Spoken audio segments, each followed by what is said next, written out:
Yung Malacanang ba, it shares the view na yung kaso ng mga pagpatay na nangyari before we withdrew from the Rome Statute, may jurisdiction yung ICC doon? Okay, magandang katanungan yan. Una, ang sinabi kasi ng Pangulo is walang jurisdiction ngayon.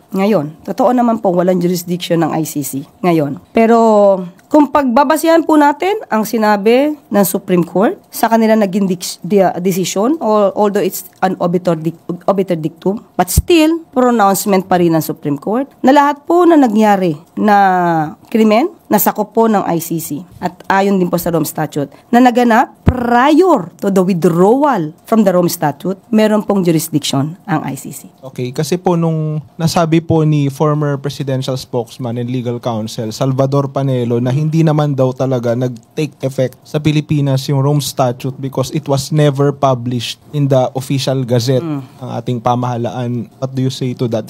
So pag tama yung argument ng yun, ibig sabihin, hindi talaga nagkaroon ng jurisdiction yung ICC. What's your take on that argument? Kung hindi po nag-take effect ito, ba't kailangan sila mag-withdraw in the first place? So, ibig sabihin, na-ratify po ito. So, since na-ratified po ito, it means effective po ito. Nag-take effect siya. So, there's nothing to withdraw kung walang effectivity yung batas. But will there be effort on the Marcos admin to refute the claim that it was never published? There's May records naman ba tayo na to prove na it was published kung meron man? There's nothing to refute because it was effective until withdrawn. So there's nothing to refute about the said publication. There's not ratification. So yung publication requirement ba na comply, yun po kasi ang lagi niyang argument. Okay, ito lang naman ang tanong natin.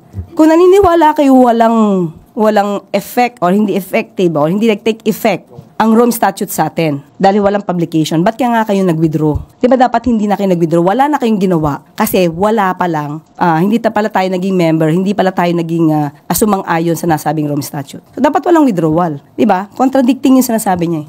So ibig sabihin, there's nothing to withdraw kung hindi talaga nag-take effect. Yes. Okay. Salamat. At yung withdrawal na yun, nirecognize ng ICC.